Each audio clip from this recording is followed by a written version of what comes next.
Assalamualaikum dan selamat datang ke Pala Bola News. Seperti biasa, Pala Bola News akan menyajikan berita bola sepak terbaik kepada anda semua pada setiap hari.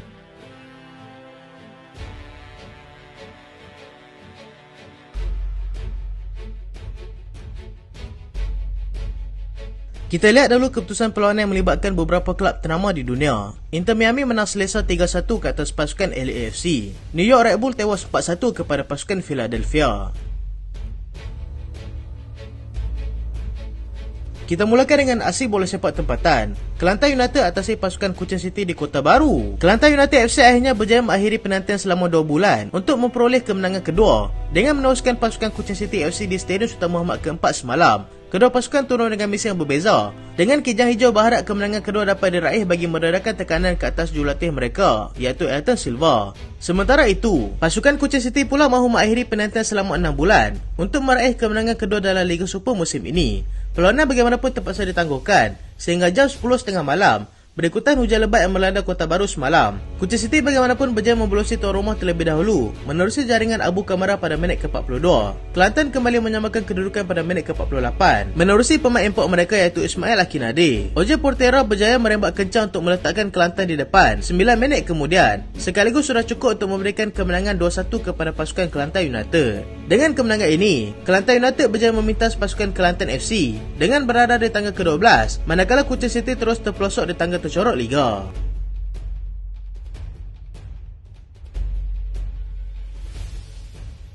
KL City umumkan kerjasama strategik dengan pasukan Persija Jakarta. Pasukan Liga Super, KL City, menjalankan kerjasama strategik dengan pasukan Liga 1 Indonesia, iaitu Persija Jakarta. Perkara ini diumumkan sendiri oleh pemilik kelab pasukan KL City, Azri Azrai, menerusi laman media sosial rasmi miliknya sendiri. Finalis Piala AFC 2022 itu difahamkan akan memeterai kerjasama antara dua kelab Capital City, dan inisiatif kerjasama ini bertujuan untuk memajukan pembangunan bola sepak dan mengeratkan hubungan budaya antara bandar Kuala Lumpur dan juga Jakarta. Ahli perniagaan ini dalam satu kenyataan berbesar hati dengan kerjasama ini dan menganggap ianya satu yang sangat hebat. Dia juga berharap kerjasama ini akan mewujudkan banyak persefahaman yang akan banyak memberikan manfaat kepada mereka di masa depan.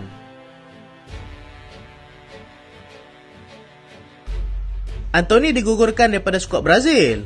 Pemain sayap Manchester United, Anthony, telah digugurkan daripada skuad kebangsaan Brazil berikutan daripada laporan mengenai kekesaran yang dilakukannya terhadap bekas teman wanitanya sebelum ini. Dia dikatakan melakukan kekesaran terhadap wanita itu pada 15 Januari yang lalu di sebuah hotel di Manchester, di mana dia telah menghantukkan kepalanya ke kepala wanita itu dan mengakibatkan luka yang terpaksa dijahit semula oleh doktor. Bekas teman wanitanya juga telah membuat laporan polis di atas kejadian tersebut dan ianya bukanlah kali pertama berlaku. Anthony bagaimanapun tampil untuk menafikan segala kejadian tersebut dan mengatakannya adalah palsu yang bertujuan untuk menjatuhkannya, dengan dia sekarang ini berada di bawah siasatan polis akibat daripada laporan serangan tersebut. Dia juga telah digugurkan dengan serta-merta daripada pasukan Brazil, sementara siasatan itu dijalankan dengan Gabriel Jesus akan menggantikan tempatnya selepas ini.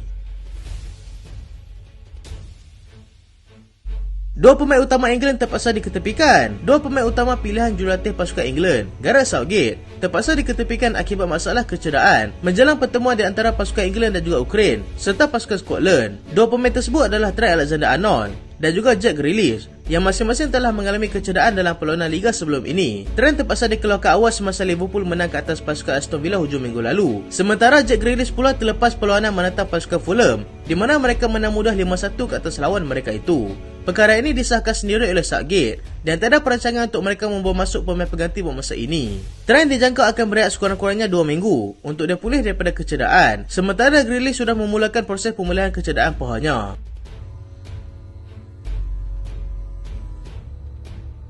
Jadon Sancho dalam bahaya. Jadon Sancho yang mengkritik corak permainan digunakan oleh pengurus mereka, Erik ten Hag, selepas mereka tewas 3-1 kepada pasukan Arsenal, berkemungkinan besar dalam risiko besar apabila pihak Manchester United ingin mengadakan pertemuan dengan Sancho bagi membincangkan semula kedudukannya dalam pasukan. Dia juga dilihat tidak berada dalam senarai pasukan ketika mereka ke Emirates tempoh hari, telah pun mewujudkan pelbagai kontroversi ketika ini. Ten Hag bagaimanapun menjelaskan Jadon Sancho diketepikan akibat daripada prestasi semasanya yang tidak mencapai standard yang ditetapkan. Dia juga semakin kehilangan tempat selepas Ten Hag lebih gemar untuk menggunakan Anthony berbanding dirinya sendiri. Perbincangan masih lagi berjalan dengan United berharap semuanya akan dapat diselesaikan dengan baik nanti.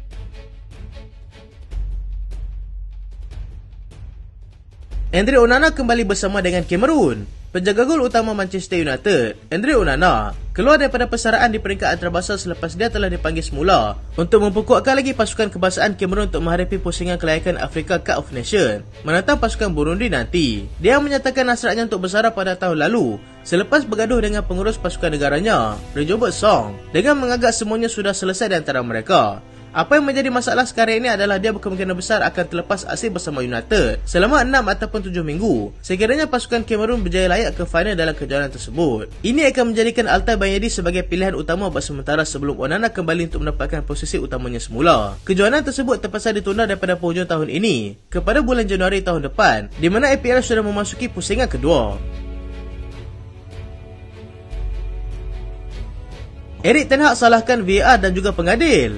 Pengurus Manchester United, Erik ten Hag, menyalahkan keputusan pengadil dan juga VAR adalah punca ketika mereka tewas 3-1 kepada Arsenal pada hujung minggu lalu. Dia juga beranggapan yang gol Alejandro Garnacho sepatutnya tidak dibatalkan kerana dia tidak berada dalam kedudukan offside. Dia juga menyifatkan United bermain dengan baik dalam perlawanan itu, tetapi akibat daripada keputusan pengadil yang tidak menyebelahi mereka, ia terus mengubah mentaliti pemain sekaligus mengganggu corak permainan mereka. Mereka juga sebenarnya diselamatkan oleh VAR selepas pengadil membatalkan penalti yang diberikan selepas Kai Havertz dijatuhkan dalam kotak penalti pada separuh masa pertama. United kini berada di tangga ke-11 Liga selepas 2 menang dan 2 kali tewas dalam 4 perlawanan Liga setakat ini.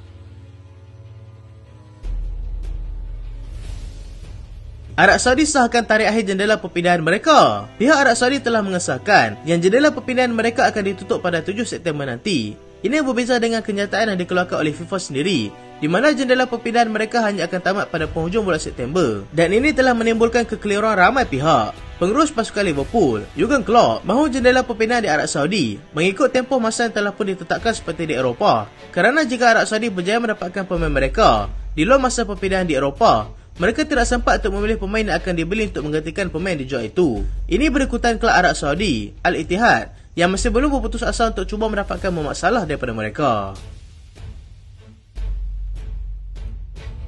Sergio Ramos sah sertai pasukan Sevilla. Selepas beberapa spekulasi yang berlaku sepanjang tempoh jendela perpindahan kali ini, Sergio Ramos akhirnya membuat keputusan untuk kembali pula menyertai bekas kelab zaman mudanya, iaitu pasukan Sevilla. Dia yang kini berusia 37 tahun itu kembali menyertai pasukan Sevilla dengan kontrak selama setahun selepas 18 tahun meninggalkan mereka. Perkara ini disahkan sendiri oleh pasukan Sevilla menerusi lama wak mereka selepas Ramos melepasi ujian kecergasan dan kesihatan dengan mereka.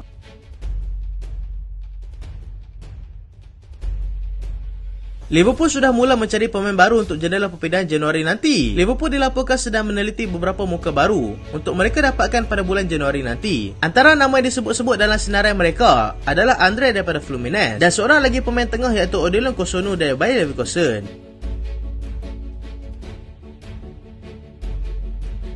Real Madrid berminat dengan pemain pertahanan RB Leipzig. Real Madrid dijangka akan cuba mendapatkan pemain pertahanan RB Leipzig iaitu Muhammad Simakan pada Januari nanti. Mereka mahukan pemain itu menjadi sebahagian daripada projek jangka panjang mereka.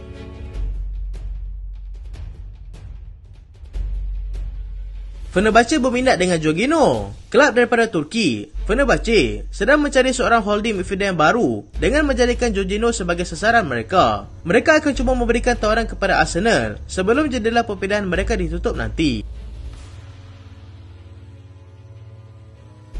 Barcelona kecewa dengan pasukan Manchester City. Barcelona dilaporkan kecewa dengan Manchester City yang cuba mendapatkan pemain mereka iaitu Alejandro Balde, Lamine Yamal dan juga Paul Kubarsi. Mereka melihat perkara itu sebagai sesuatu yang akan memberikan aura negatif kepada pemain muda mereka itu. Ambil pemain orang tak apa, kena dekat batas hidup sendiri gelabah.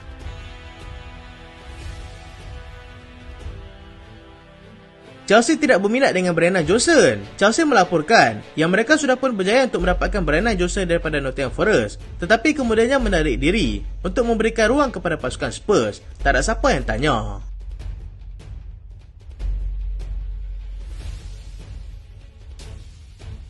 Itulah berita pada kali ini dan terima kasih sebab tonton sampai habis. Jangan lupa like, jangan lupa share, jangan lupa subscribe. Aku Solian. Assalamualaikum.